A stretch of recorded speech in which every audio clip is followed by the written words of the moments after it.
Welcome to the Practice Brave podcast. I am the host, Brianna Battles, founder of Pregnancy and Postpartum Athleticism and CEO of Everyday Battles. I'm a career strength and conditioning coach, entrepreneur, mom of 2 wild little boys, and a lifelong athlete.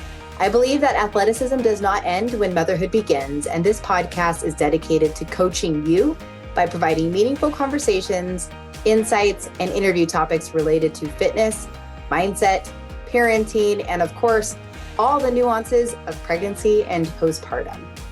From expert interviews to engaging conversations and reflections, this podcast is your trustworthy, relatable resource for learning how to practice brave through every season in your life.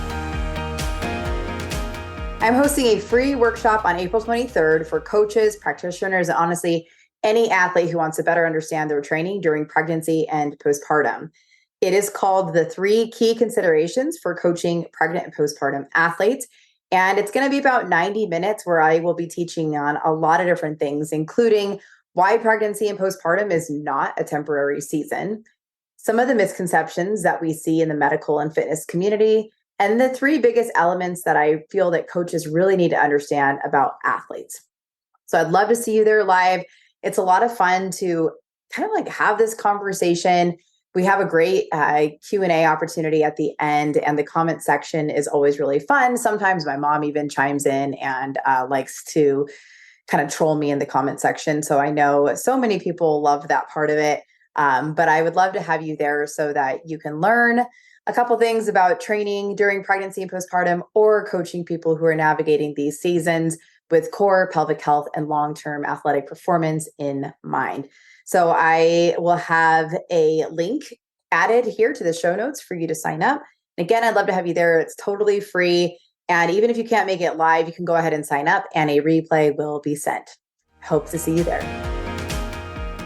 Hey everyone, welcome back to the Practice Brave podcast. Today I am here with Annie Thorisdottir, and she likely needs no introduction. She's one of the OG CrossFit athletes who's been in the game for a long, long time. And I'm excited today to talk to her about how her training is going now that she is pregnant with her second baby. If you missed it, Annie was on the podcast a while ago, episode 94, talking about what her first pregnancy, birth, delivery, and postpartum recovery had been like. And I know it resonated with so many of you. So if you have not listened to that episode 94 would be a really great place to start. But I'm excited to talk to you round 2 today. Annie, thanks for being here. My pleasure. Thanks for having me again. Absolutely. Thanks for coming on. So give us a little bit of a rundown. Like, how pregnant are you right now? How are you feeling? What has life been like lately? Well, I'm very pregnant right now. I am 35 weeks, so getting closer to finishing. I got my little one next to me because I messed up the time slightly and there was no daycare today. But she's good. She never really gets to watch anything, so I think she's pretty excited. But yeah, it's definitely been harder than first pregnancy. I've heard that like second pregnancy is usually a little bit harder and things happen faster. And I definitely felt like that. Like I felt like I was like 2-3 weeks ahead of what I was last time with like regards to showing and feeling things. But then life is also just busier than it was with my first pregnancy. So carrying her was through COVID, and we were at the summer house, and I only had to focus on me and my training and recovery so I could train and I could sleep and sleep in if I wanted to, and work when it fitted into my schedule. And now it's like you're up early, you have a little one, you get your day going, and I'm working on a lot of different projects at the same time. We were launching like training program for menopausal women. I'm writing a book, and where we were moving. Sorry, she wants to change the language into Danish.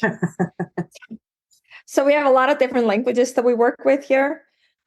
Sorry about that. I love that she really wants to practice her Danish. She's really good at Icelandic and English now, which is, I've never heard a toddler speak English, like except for just like a little here and there when we travel. And now she's like all in for learning Danish too, which is so cute. So But yes, amazing. so life.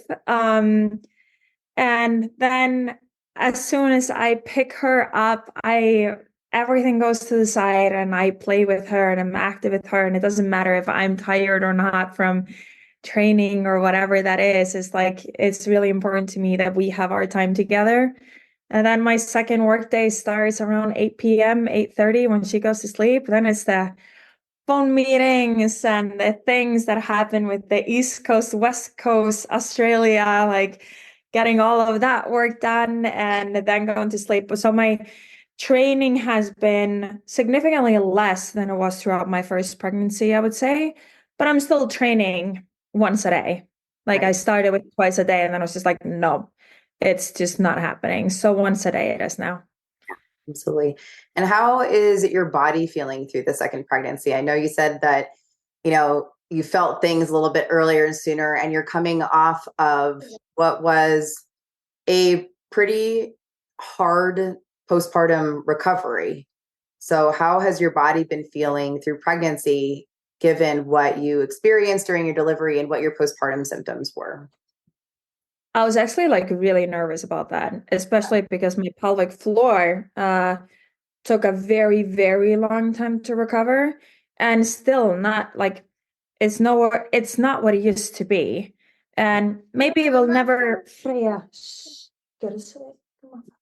This is so relatable, by the way. Like every mom listening is like, yes, we understand. Please watch the iPad while we try to have any kind of conversation or do any work. Yeah, so I was really nervous about my pelvic floor. But it's been amazing that it's actually been recovering continuously throughout my pregnancy, which is I could not have even believed someone that would tell me that. So I've continued to do my pelvic floor exercises, but I've also been very deliberate in doing my like recovery. So like getting into a child's pose, and I've definitely been feeling more fatigue. So I need to be more careful than I had to be with the first pregnancy. But even with like the open, I participated in the open and I could even do double unders there. I just break them up into tens and I'm smart and I'm not trying to push anything. I'm not trying to do anything magical. I'm just maintaining, but I'm actually getting better. Like it used to be even before I got pregnant now. So just like doing the open and doing like when I was doing an open announcement or going on the floor for the games where we had double unders, what I did, I right before the event, I would do my double unders, pee myself, have ready pants so I could change, and then I went out to the floor because it wasn't enough for me just to go to the bathroom. I had to like kind of, there's always something extra. I don't know why there's always There's extra. always a reserve. So, It's such a like, yeah, it's just funny because I think people assume that, well, if I just pee before I work out or before I jump or before I lift, that like I won't pee when I'm lifting or when I'm jumping, but there's always a reserve. I feel like this is it something doesn't to talk look good. about. Yes. So that's what I would do. Obviously, I didn't want to do that in training because I didn't want to be pushing always to like peeing myself. I was trying to Yeah. make it just a little stronger. But competing and on camera and I'm competing, I don't want to be sliding in my own pee or whatever. I'm sorry if this grosses people out, but this is what I did. And then I could go to the floor and it wouldn't continue to happen. So at least I could get that out of my mind. But now it's been better and it's insane. I stopped running very early on because I started feeling just like discomfort. So it's like, I don't see why I pushed through something like that. And the same with just my training and adjustments, like a lot. I took out a lot of things quite early on. Uh, Also because I had a pretty bad like coning and separation after having my first child and that hadn't fully healed up and probably will never fully heal up. But I just want to be very aware of it. And I don't have to be then hanging from a pull-up bar and doing pull-ups. I can do so many like adjustments and I can continue to train really, really well without putting that strain. But I've definitely had to make different adjustments. And I admit I kind of felt like I wanted to freak out quite early on because I had to quit like twice in my training because just something didn't feel right. Something was just hurting in like the ligaments or something.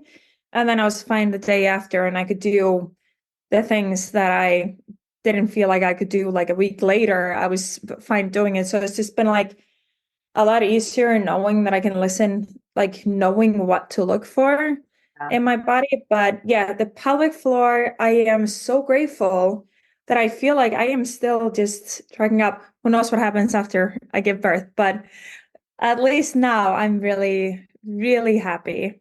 Yeah, though I'm so glad that you're feeling pretty good, especially with managing what's been a pelvic floor injury after birth and Yeah. having to just get a better idea of like what triggers symptoms and then knowing how to truly listen to your body, which I think everyone assumes when you're a high level athlete or when you've been training for a really long time that like we know how to listen to our body, but our bodies are so different during pregnancy. And it's kind of easy, especially with a first pregnancy to just say, like, well, I can do it, therefore I'm going to keep doing it. And then I think there's a little bit more wisdom and body awareness that comes around either postpartum or with your second pregnancy, where you're like, I have a lot more awareness of the changes my body's experiencing and what it actually needs versus just what my athletic ability is.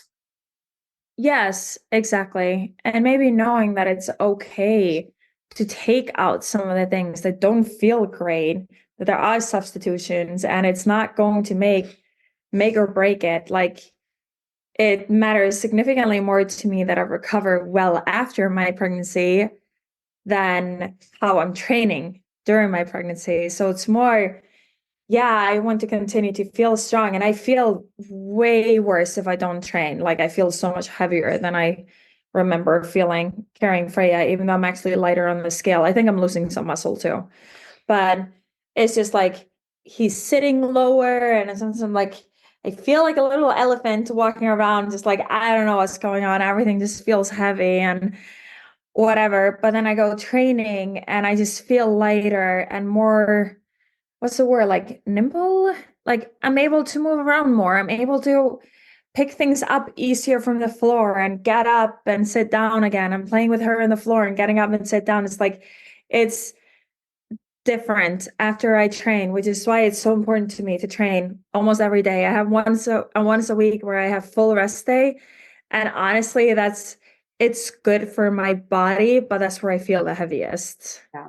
And I get that. I think it's so important. Even like our workouts don't have to be really rigid. They don't have to be super intense or super heavy, but just like being able to keep moving through your pregnancy allows you to feel better in your body, even as it's structurally changing. It doesn't like, I think we're so used to, especially in the CrossFit community, that if it's not really fast, really intense, or really heavy, then it's like not a quote good workout. But I think there's a lot of opportunity to kind of change your approach to training during pregnancy to kind of match whatever you have to give that day or what your body, your pelvic floor, abs need. And like you said, like you're actually feeling better with your symptoms, even though your body's changing. And I think it's so much of that has to do with just like changing your approach. Like your frequency is less, your Yes, volume is less, your intensity is less. So therefore, it almost gives your body an opportunity to heal while still participating. exactly. And I kind of felt like actually when I was trying to do more CrossFit things or didn't want to change too many things or whatever it was, it felt like I was getting way less out of it. Right. Like because it maybe didn't feel that like doing cleans or pulling from the floor. Like it didn't feel that great to me. So I didn't want to be going that heavy. I didn't want to be doing it under intensity.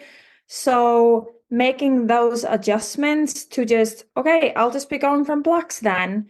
Right. It made me be able to move better, go heavier. So I felt like I was getting something out of it. And the same with like the workouts that I was doing, instead of trying to keep something in there where I was so hesitant and feeling like, is this right? Does this feel good? I am feeling a little something instead of just having moments that make me feel good.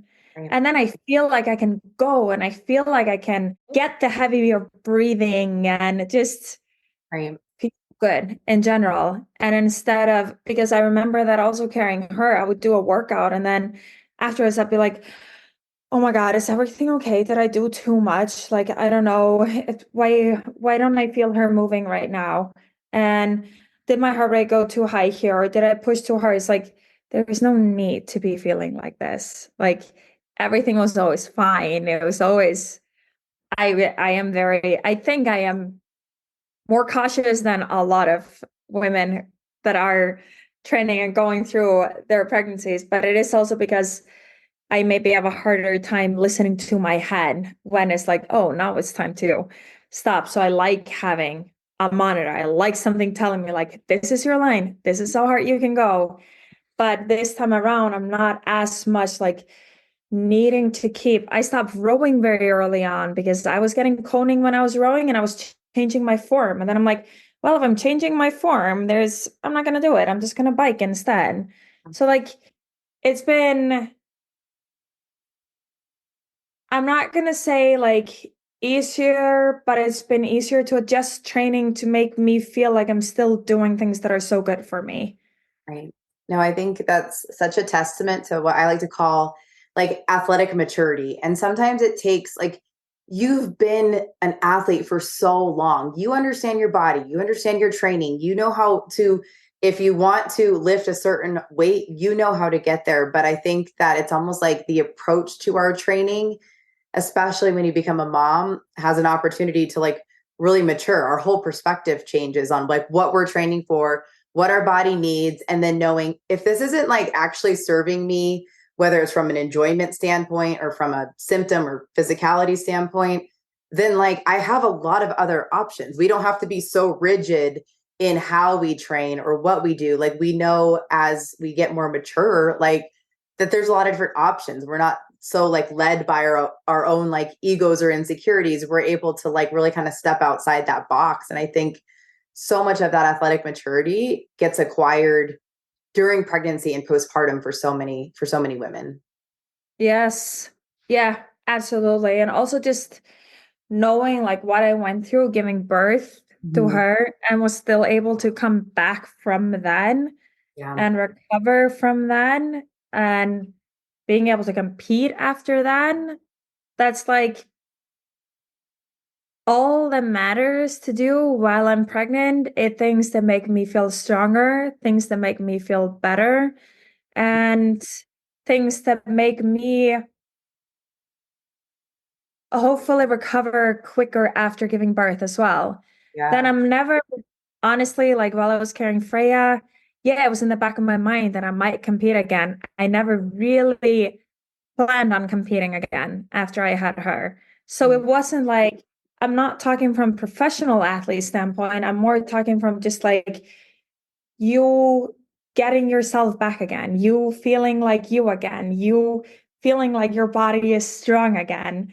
And Right. like that, it matters what you do throughout your pregnancy, but it also matters how you do the things throughout your pregnancy. Right. And that's kind of where I am right now. It's like, yeah, it matters to me that I do things for the right reason. It matters that I get the endorphin rush that I want to be getting. I can be working on my engine and my VO2 max and getting like that, yeah, the happy feeling that I get from training. And then it's just maintaining muscle and focusing on things that I can do really well, like working on my pelvic floor, working on my shoulders, working on my knee health, hip health, like all these different things that many times, especially when I'm in season, I can't focus on, I can't make better. And I think that's so important for, I think, everyone to have some sort of a goal, something that you feel like you're still like in some ways getting better at, even though you're not getting stronger or fitter, you're still improving something for Yeah, yourself. and it's just like your priority of training changes and it's still Yeah. a top priority. It's just a slightly different focus than like what you said it would be if you were in season training. Right now, you're kind of like in an off season or a deload season where things are a little bit different. You're still participating. you're still getting like the boxes checked of things that make you feel Yeah. good, your dopamine, but like you're just kind of shifting around what your focus is or what your priority is. And I think you have a perspective that is so valuable for women to hear. And why I'm so grateful you've been really open, because everyone I think looks at you and professional athletes in general as like they are so strong and they are so fit, then they're going to have this kind of like, if I'm really fit, if I'm really experienced, I'm going to have this super easy delivery. I'm going to bounce back right away. And then I'm going to have like reach all of my goals. And while that can and does happen, birth doesn't discriminate, and nobody is exempt from a hard delivery. Nobody is exempt from pelvic floor symptoms. Nobody's exempt from diastasis. Like there's just so many different variables that influence these seasons of our life, and so many things we don't have control over. And I love that you're able to shine a light on that as somebody who is so experienced, so athletic, so strong, so fit, and you had an incredible comeback story of going back to the games and having these incredible moments. But for those that don't know, like what you have actually been through, can you tell us like why you have this perspective now? Like what your labor and delivery was like and what your first few months postpartum were really like. And again, we talk about this a lot on episode 94, so you don't have to go into it super detailed, but just so people have that perspective now. So yeah, I had an incredible pregnancy. My Mm-hmm. first pregnancy went super well, was able to train. I still started feeling like the separation and I adjusted my training, but I was feeling really good, like really good throughout. Then I was expecting like a very easy, not easy delivery, but I was expecting things to go well. I was expecting to recover fast. I like talked a little bit to Cara Webb. She's another CrossFitter, and she had her baby before me, and she had come back so quickly. And I was just like, all right, how soon after were you able to start training for like do everything in your training? And she was like 6 weeks or something that she said to me, and I'm like, all right, cool. Like I'll be I'll be there like 4 weeks, and then hopefully in 6 weeks I'll be able to do everything again. Like I can do that. I can do a month and a half, because you also just want some time with your baby and relax and recover. But I don't think anyone can prepare you for what's to come because, like you said, everyone's experiences can be so different. But from everything that I had seen from social media and from around me, was that things happen pretty darn fast. Like my sister-in-law, she was doing boot camp workouts and training again within 4 weeks from giving birth. And it's just like, that was what I was expecting, especially having such an amazing pregnancy, being so fit throughout my pregnancy and strong. I was like, this will be no big deal. And then I had a pretty traumatic birth. I was in like labor, or I was at the hospital dilating for 3 days. And then I was in the pushing phase for over 3 hours. She just was crooked, face up, and she wasn't popping down all the way. And I would say that I'm fairly strong when it comes to pushing as well, but it just wasn't happening. So we ended up in like the emergency room, ready for like a C-section, emergency C-section. Got like full numbing, and got a few more chances to push, but she was also getting so lactic. But we ended up getting her with a suction cup, both cutting, and then I tore the opposite direction. I lost over 2 liters of blood.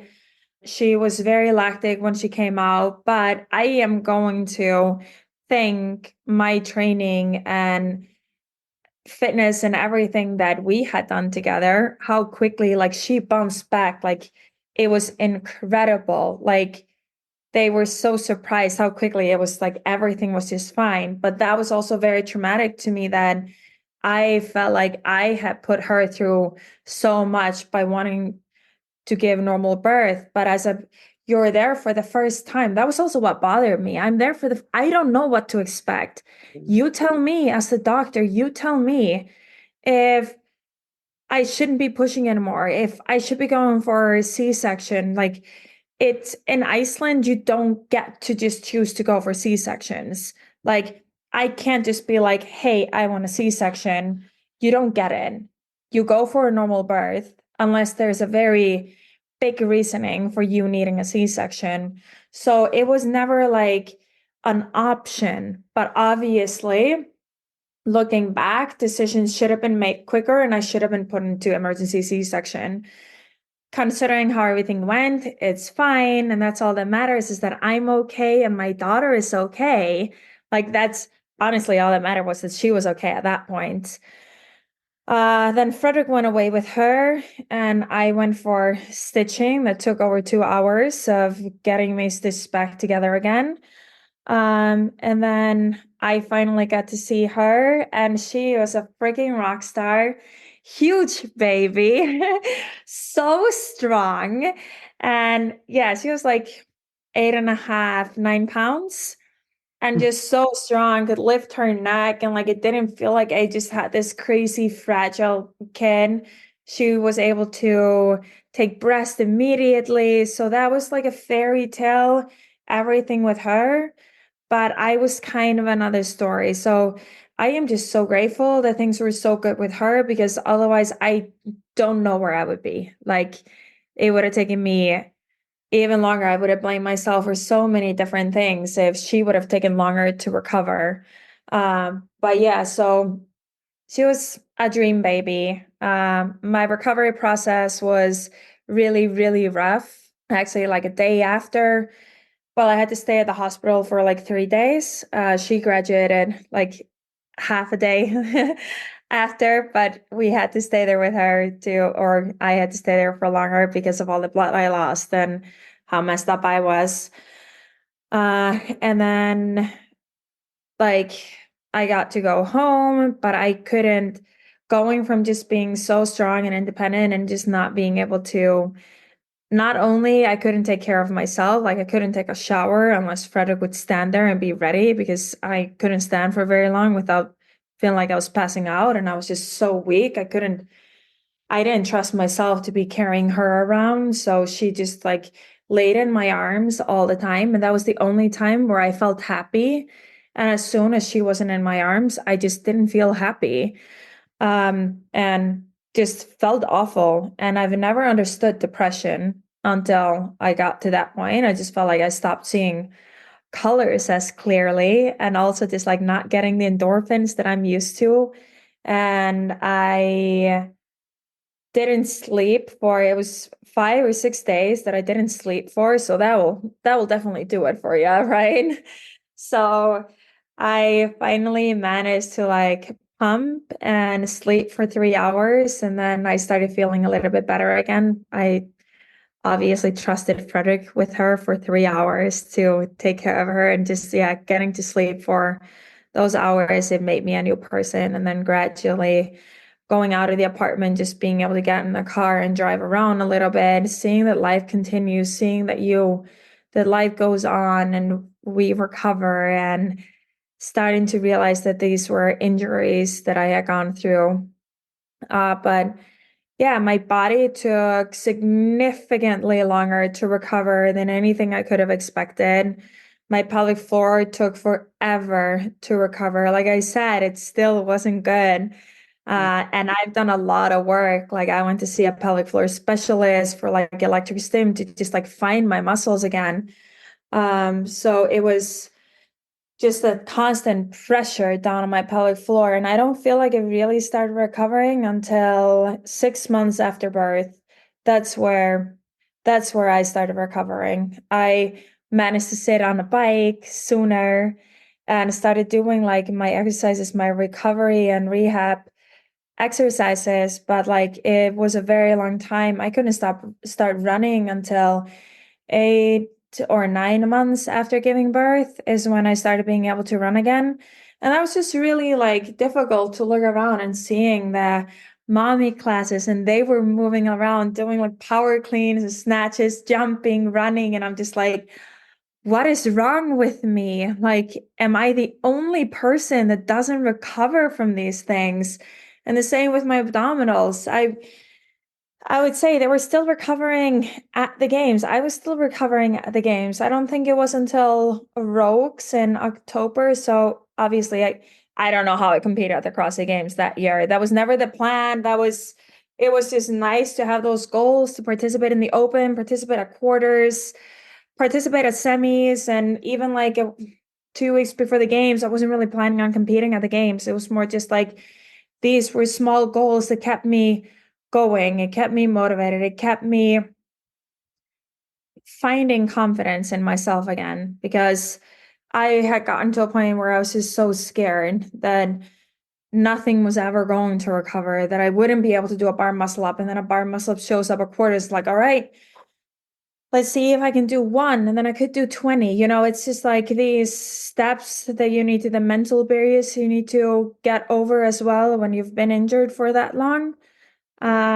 So yeah, still recovering like the year after that. But I would say from the 6 months mark, that's where I finally started seeing some real changes. But even like, I think it was 2 months after giving birth, we were browsing for houses, and I'm like carrying Freya around in her baby chair. And a woman is like, so how far along are you? I'm like, Jesus, like I was that large that obviously you should not ask that question, especially if you see a freaking baby in my hand.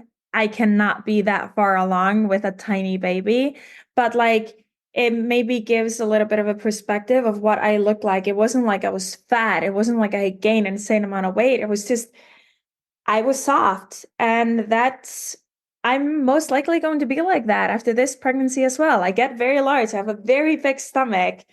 Um, but I think it's just genetics, like the muscle tissues just take longer going together and recovering. And that is just the way that it is. Yeah. We are all structurally built so differently, and some babies grow straight out. And like I was also the same way, and I had two 10-pound babies, and I'm like short. Like there was no other place for them to It go. is just It was giant. It was like a watermelon belly. And it's just so funny to like look back now because I'm like, how did they fit in here? yeah, It's like right? our abs have to spread so much. Our bodies just continually change. And that's kind of like a side point. But you've obviously been through so much, and you are carrying perspective. And I would assume in some ways, like, are you feeling anxious about this upcoming delivery and postpartum recovery? Or are you feeling like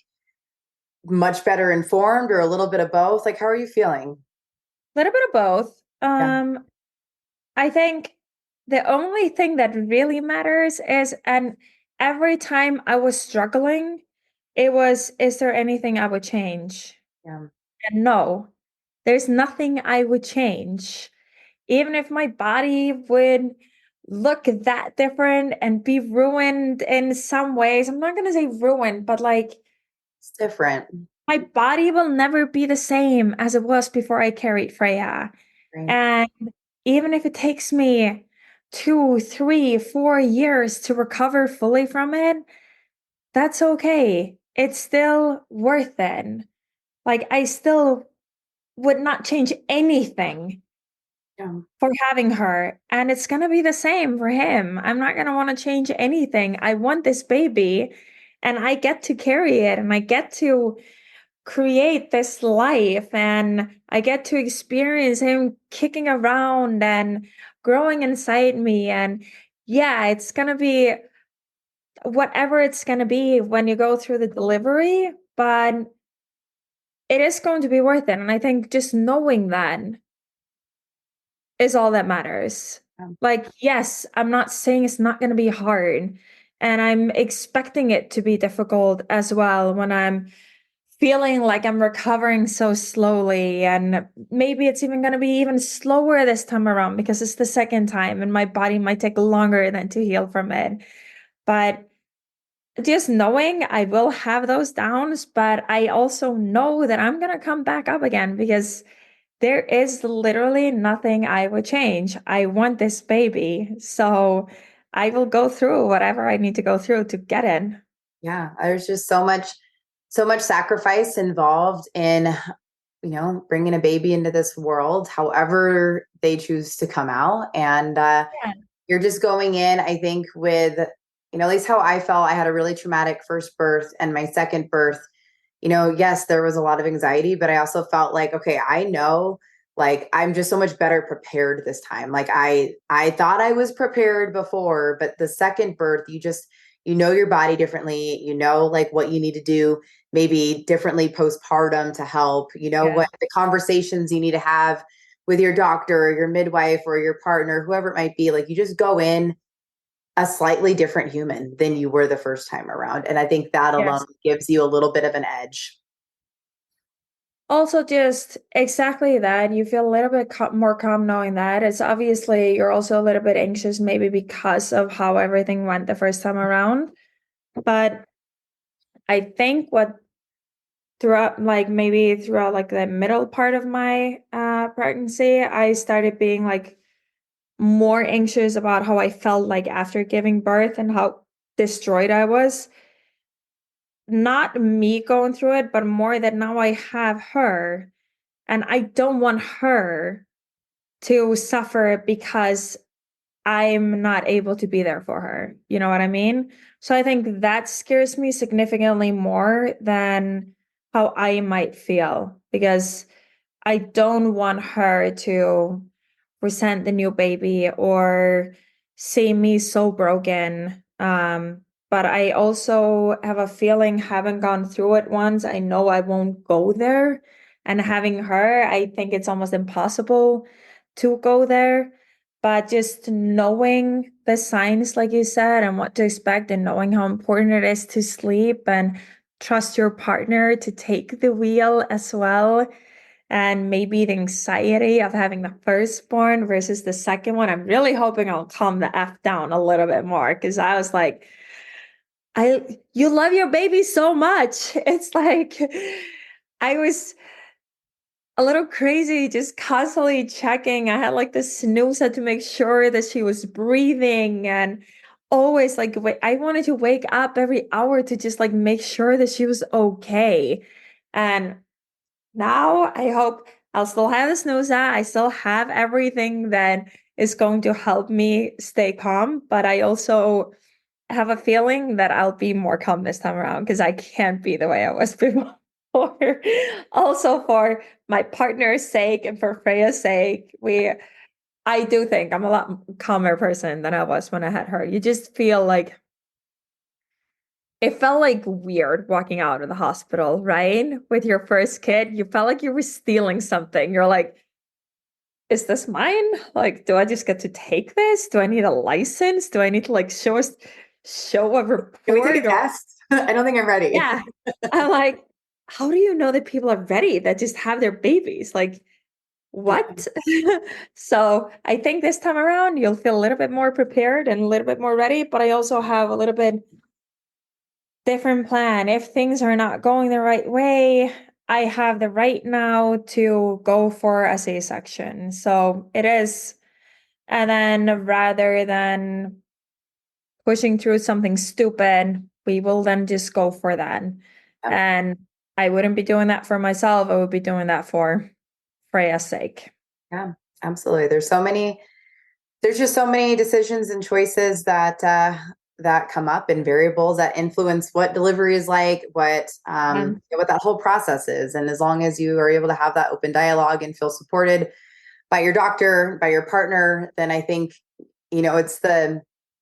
it's feeling informed. Like, I think that's like the goal, Yes. is to go in and feel like I know what I want, I know what I need. Like, everybody's on the same page, because it's so hard when, I feel like when you've gone through a traumatic experience where you're like, why didn't anyone tell me this could happen? Or why didn't they do this? Or why didn't I know about that? And like, you're just almost like pissed that you didn't know, or you didn't have control. And I think that there is a little bit more of a feeling of control because now you at least you know what to be aware of, you know what you don't know, you know what questions to ask, you know what, you know how you want to feel. And I know one thing, I had an emergency C-section with Cade, and then with my second one, I had a repeat cesarean. It was like a gentle C-section. But I think one thing that I just kept telling myself was like, it's not about how my babies come out of my body. It is how I feel in that environment. It's how I feel as a human during those experiences. And I didn't ever want to feel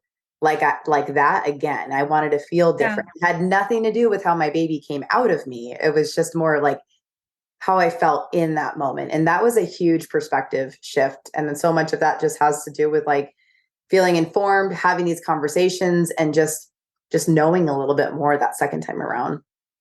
Exactly, because then you feel like you can actually have an opinion on things.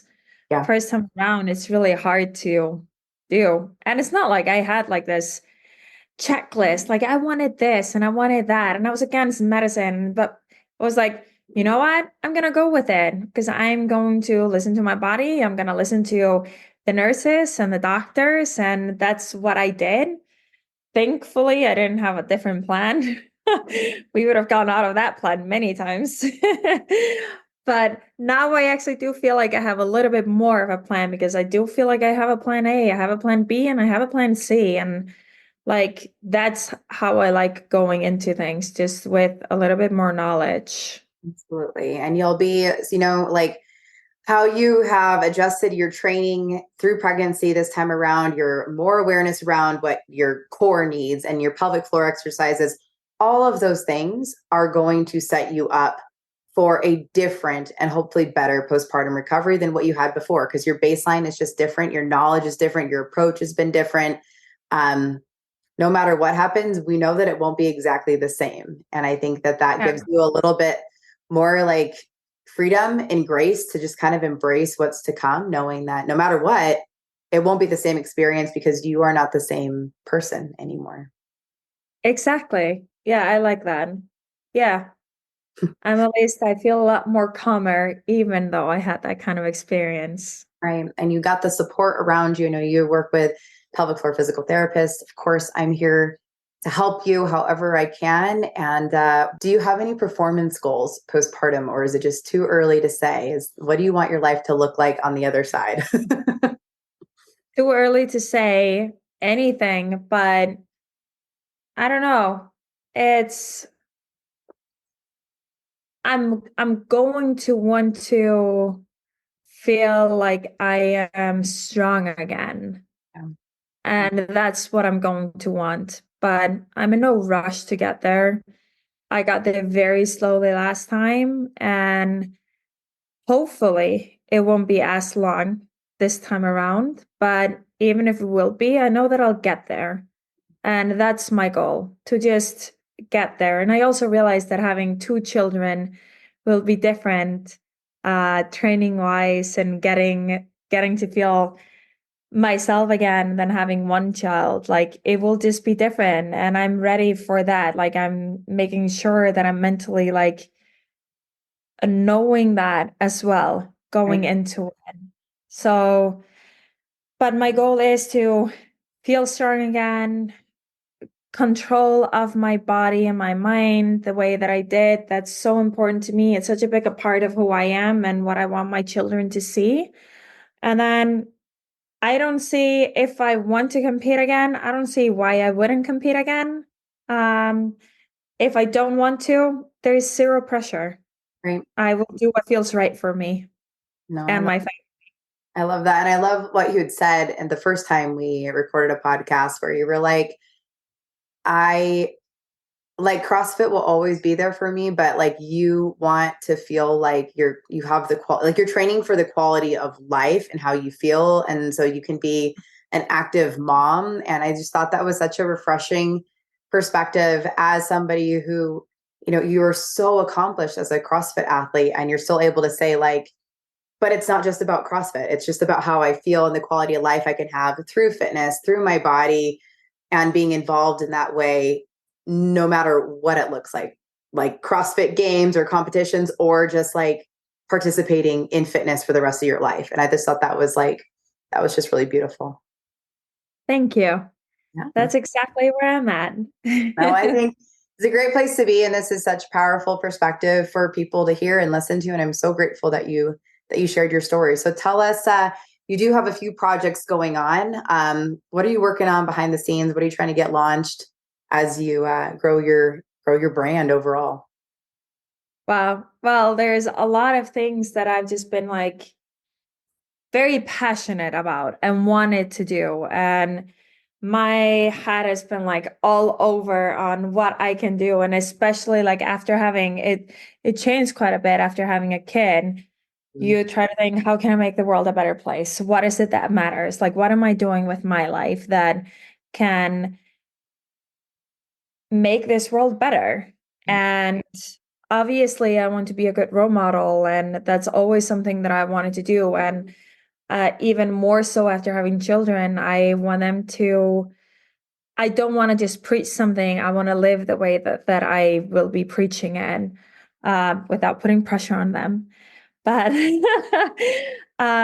so I've been all over with things I want to do. But the first thing that we went into was launching a program for menopausal women. And I think that's quite funny because I'm like pregnant and I'm doing it with Katrin. And she's like competing at the games and all of that. But like going through COVID, I saw how much my mom was struggling and with just like different things and like trying to lose some weight and get stronger. And then I feel like I know a lot about these things, but I wasn't able to help her the way I wanted to. And she and my dad followed the same program. My dad was just like getting a six pack through COVID and so fit. And my mom was seeing very little. She felt better, but very little difference in like physique, especially compared to him. So I was like, okay, there's something I don't know. So I dove all in for menopause and studied it and did courses from like Dr. Stacy Sims. And I was able to help her. And I saw the changes that how it changed her life. And it's been amazing. And so many at my gym started reaching out and asking what had been going on, like what we have been doing. So it became this thing that like Empower my daughter, a program that we just launched now in February, beginning March, for women that are going through menopause.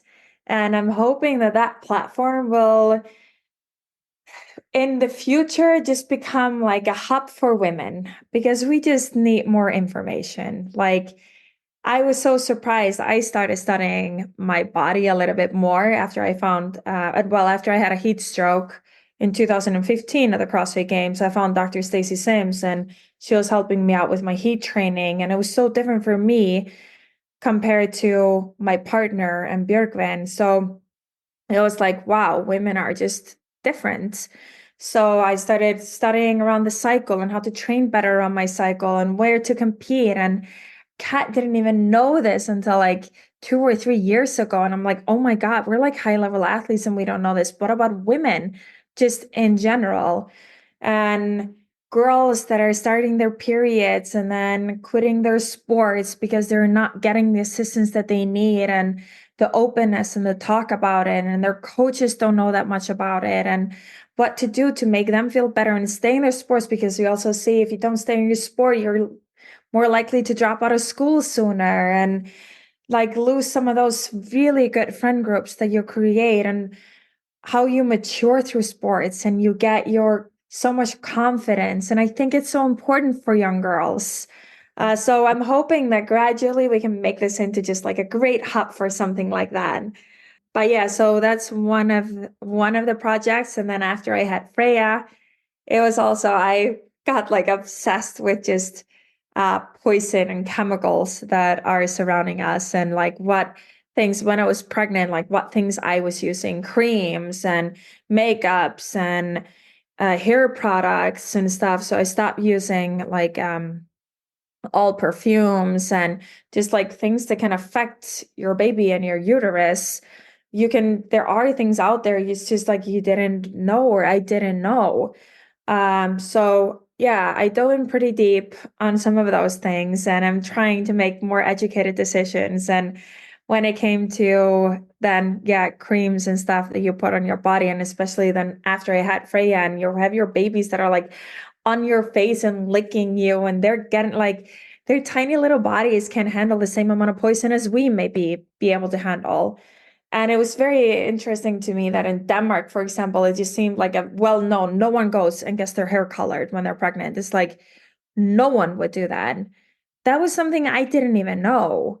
Like, and it seemed like they were just further ahead when it came to a lot of those things. So I like started, diving into what products to use, what not. And I had a really hard time finding a sunscreen that I wanted to use for Freya. And I tended to buy like in the States, some of the like clean products there. And then when I started reading about it, they're like shit.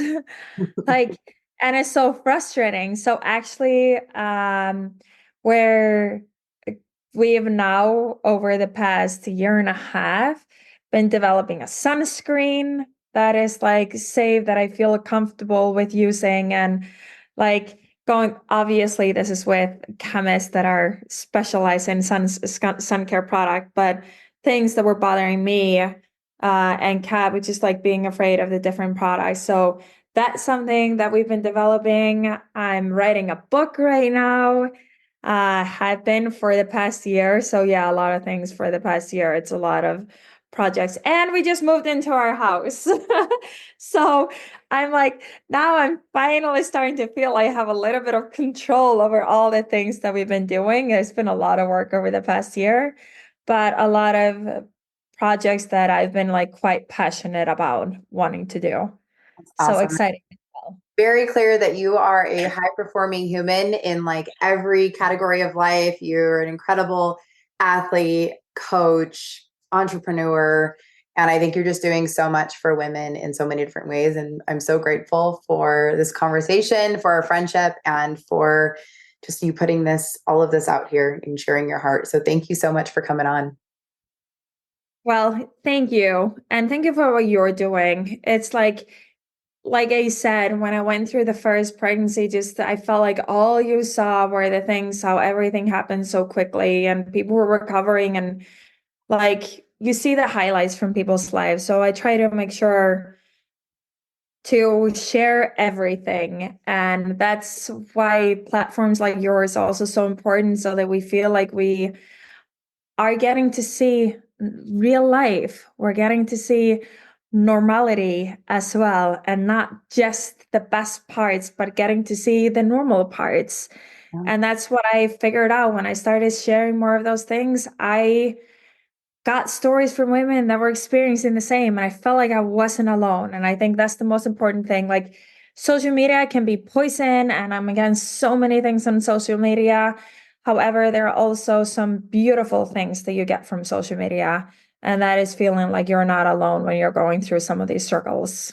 Absolutely. We just got to keep putting out like a variety of messages and sharing about how to train, what we can do, what we need to know, so that we can feel really informed and feel really supported and really just seen for who we are, even if our experiences differ. Just feeling like there is that kind of support and validation. Exactly. Well, Annie, thank you so much for sharing your time. I appreciate you. Likewise. Thank you so much for listening to this episode of the Practice Brave podcast. If you enjoyed the show, please leave a review and help us spread the work we are doing to improve the overall information and messaging in the fitness industry and beyond. Now, if you are pregnant and you are looking for a trustworthy exercise program to follow, I have you covered. The Pregnant Athlete Training Program is a well-rounded program for pregnancy with workouts for each week that are appropriate for your changing body. That's 36 weeks of workouts, 3 to 4 workouts each week, and tons of guidance on exercise strategy. We also have an at-home version of that program. If you are postpartum and you're looking for an exercise program to follow, the 8-week postpartum athlete training program would be a really great way to help bridge the gap between rehab and the fitness you actually want to do. From there, we have the Practice Brave Fitness program, which is an ongoing strength and conditioning program where you get new workouts each week and have a lot of guidance from myself and my co-coach, Heather Osby. This is the only way that I'm really offering ongoing coaching at this point in time. If you have ever considered becoming a certified pregnancy and postpartum athleticism coach, I would love to have you join us. Pregnancy and Postpartum Athleticism is a self-paced online certification course that will up-level your coaching skills and help connect the dots between pelvic health and long-term athletic performance, especially during pregnancy and postpartum. Become who you needed and become who your online and local community needs by becoming a certified pregnancy and postpartum athleticism coach. Thank you again for listening to the Practice Brave podcast. I appreciate you. And please help me continue spreading this messaging, this information, and this work.